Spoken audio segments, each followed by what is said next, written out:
Donc, on va continuer avec les métazoaires diploplastiques ou didermiques. On a vu le premier espèce, c'est les protozoaires, et maintenant on va voir les métazoaires. Donc, ils sont métazoaires pourquoi?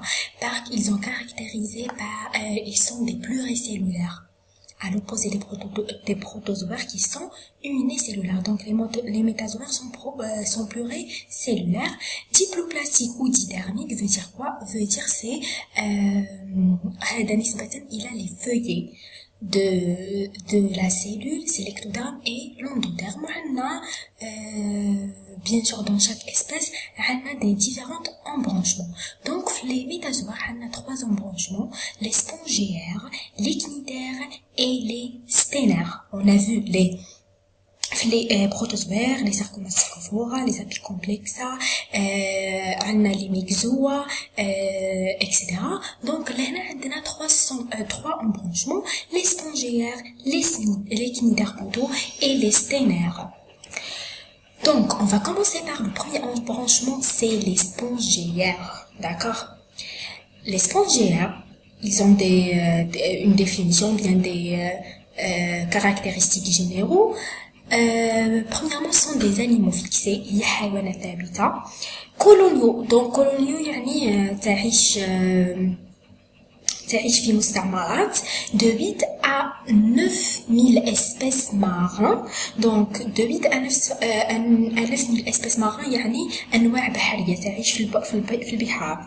De 100 espèces d'eau douce et saumâtre. وكاين 100 espèces يعني 100 نوع التي تعيش في المياه العذبة في les eaux douces et saumâtres. Donc, pluricellulaire veut dire métazoaire. C'est l'opposé des protozoaires qui sont unicellulaires. Bon, ils sont diploplastiques. Pourquoi diploplastiques? Ils ont constitué 2 feuillets, ectoderme et l'endoderme. Ils sont séparés par la mésoglie.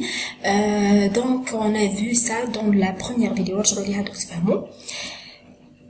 Sont des organisations primitives. هي تنظيمات بدائية. Donc, madame بدائية, يعني pas de symétrie et d'organes bien définis. On peut pas définir les organes. Un grand pouvoir de régénération ou de reproduction. عندها قدرة كبيرة على régénération التكاثر. Appelés les éponges ou les porifères en raison de nombreux pores au niveau de la paroi du corps. Donc, les spongiaires, c'est le premier embranchement. Mais les métazoaires, donc, les éponges ou bien les porifères, à cause des pores au niveau de la paroi. Donc, on voit la paroi معمرة بلي pores. Les pores liés le مسامات possèdent des éléments de soutien, les spécules en forme d'aiguille. D'accord? Elles possèdent des éléments de soutien, les spécules en forme d'aiguille. Donc, les spécules sont des éléments de soutien. عندنا في l'embranchement هذا 3 classes. Premièrement, la première classe, c'est les calcaria. Les calcaria ou bien les calcisponges sont des éponges calcaires. D'accord? La deuxième classe, c'est l'hexactinella. Sont des éponges silicieuses. La troisième classe sont les silicosponges. Sont des démosponges, silicosponges ou bien démosponges, sont des cornéosilicieuses. D'accord? Nous sont les 3 classes. Donc, on a vu l'espèce, c'est les métazoaires. On a 3 embranchements.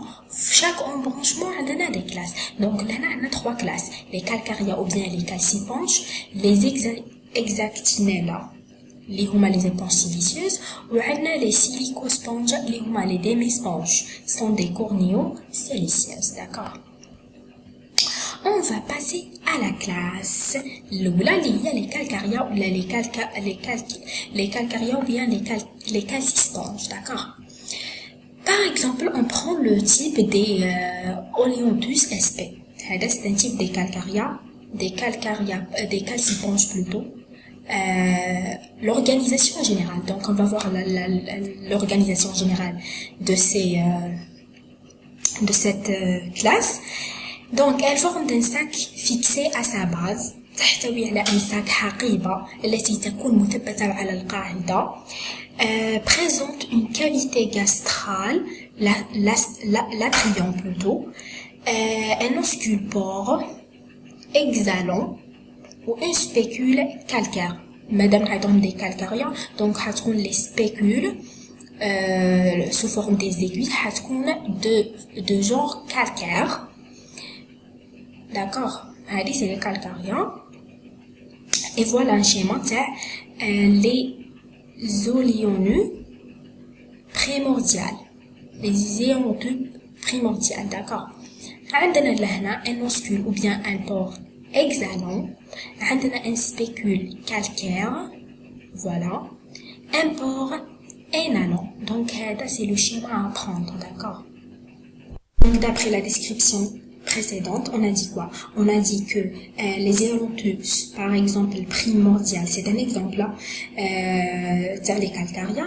On a dit que ils ont la forme d'un sac fixé à sa base. Donc celui-là, c'est le sac. Il est fixé par la base et celle-là, c'est la base.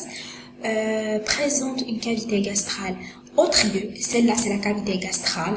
هنا على شكل تقعر. عندها aussi un oscule ou bien le pore exhalant. Celui-là, c'est un pore exhalant. فتحة.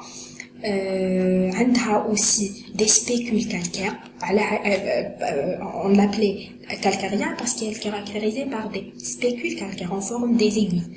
قاعدين نشوفوا في هنا عندنا des pores inhalants parce qu'on a dit que les spongiales sont caractérisés par la présence, ils ont riche des pores.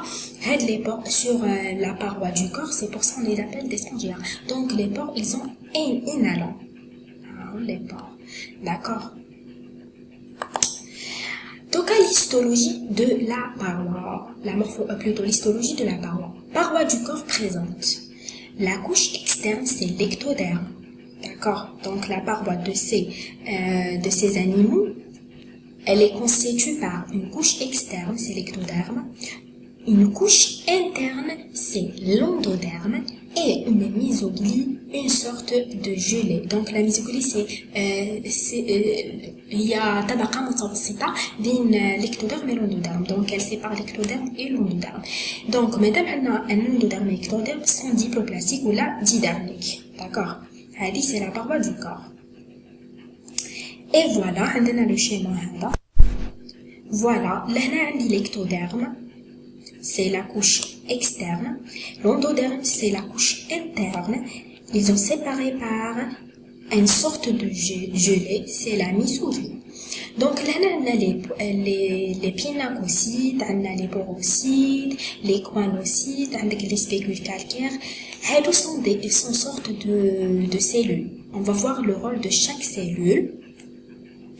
Premièrement, on a les porocytes. Les porocytes. Les porocytes sont des cellules creusées. Permettent le passage de l'eau entre l'ectoderme et l'endoderme. Donc, أنها تسمح بانتقال أو بمرور الماء بين طبقة l'ectoderme وطبقة l'endoderme. D'accord. هذه c'est les porocytes جاية من les pores. Donc, poro يعني تسمح بمرور الماء. Donc, sont des cellules creuses permettre le passage de l'eau entre l'ectoderme et l'endoderme. C'est les porocytes. Cyte veut dire khalia et pore veut dire taghra ou la futha ou la. D'accord. Donc on passe aux choanocytes. Les choanocytes c'est là.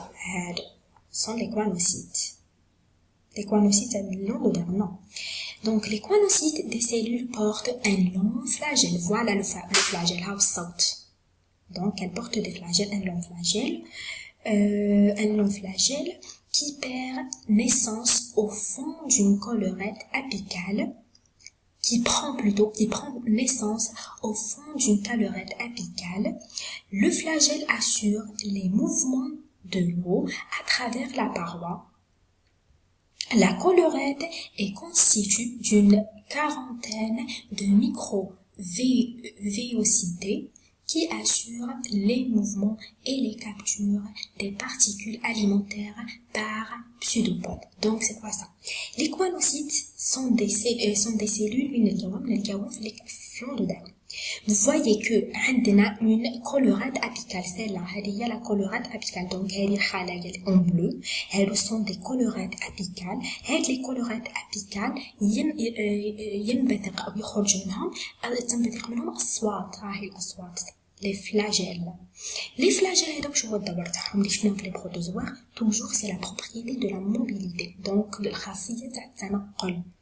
donc تسمح بالتنقل، ماشي بتنقل هذه الخلايا وإنما تسمح بتنقل الماء. elle assure les mouvements de l'eau à travers la paroi. l'eau هذا اللي يدخلوا لي les porocytes. d'accord. à travers la paroi, la colorate est constituée d'une quarantaine de microvéocités. donc هادو les colorates apicales تحتوي على des quarantaines des microvéocités qui assurent les mouvements et la capture des particules alimentaires par pseudopodes. donc هادو les microvéocités تسمح كذلك بالتحرك ou bien la capture ou bien l'observation des particules alimentaires ou les مواد عضوية plutôt les مواد غذائية alimentaires par les pseudopodes. donc les pseudopodes هما هادو les flagelles. donc هادو c'est les choanocytes. Les choanocytes sont des cellules de l'endoderme. Ils sont caractérisés par la présence d'un calorate apicale. la calorate يخرج منها des flagelles qui assurent la propriété de mobilité de ces plutôt de mobilité de l'eau بين هاد الطبقتين ou bien les deux feuillets l'éctoderme et l'endoderme. عندنا aussi c'est comment on les appelle déjà, les colorates. la colorate donc elle est apicale, elle contient des quarantaines des microvéocités. les microvéocités elles assurent aussi les mouvements et la capture des particules alimentaires par les pseudopodes. d'accord. donc les porocytes et les choanocytes. Celle-là, la choanocyte, donc c'est le noyau, sont les flagelles, sont les microvéocités. d'accord. les microvéocités كاينين في les calorates apicales. celle-là وهذا الصوت هاو le flagelle.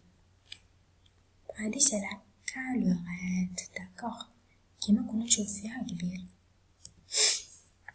نروحو دوكا les amibocيtes وين شفناهم؟ les amibocيtes là, les amibocيtes كاينين في la mésoclie. d'accord. les amibocيtes, c'est quoi le rôle des amibocيtes? les amibocيtes des cellules capables de se déplacer comme des amibes. donc عندها القدرة على التحرك كالأميبات اللي شفناها في les protozoaires. elle se différencie en gonocytes ولا myocytes ولا en phagocytes. donc هاد الخلايا اللي هي les amibocيtes. donc amibo يعني تقدر تتحرك، ايسيت خلية متحركة. donc عندها القدرة على انها تتحرك وعندها كذلك القدرة على لا ديفيرونسياسيون، على انها تتمايز باش تعطيني دي كونوسيت ولا دي ميوسيت ولا تقدر تتحول كذلك اون فاغوسيت الى بلعمليات. هذه سي لاميبوسيت. وين كاينه هذه؟ كاينه في لا ميزوكلي. donc c'est la feuillée بين l'ectoderme et l'endoderme. donc نروحو لي سيلول نيرفوز. les cellules nerveuses اللي هي الخلايا العصبية. elles forment un tissu nerveux. donc تكون لي نسيج كذلك عصبي. diffus et très rudimentaire. primitif. راح يكون primitif بدائي. elle relie يعني هيكونوا les organes sont pas précis, bien précis. elle relie les pinacocytes de surface avec les choanocytes. donc elle relie les pinacocytes. la cellule nerveuse, celle-là. d'accord. donc تكون لي نسيج. elle forme un tissu nerveux. donc elle Donc, elles forment un tissu nerveux diffus et très rudimentaire, primitif. Elles relient les pinacocytes et de surface avec les coinocytes. On va voir là le dernier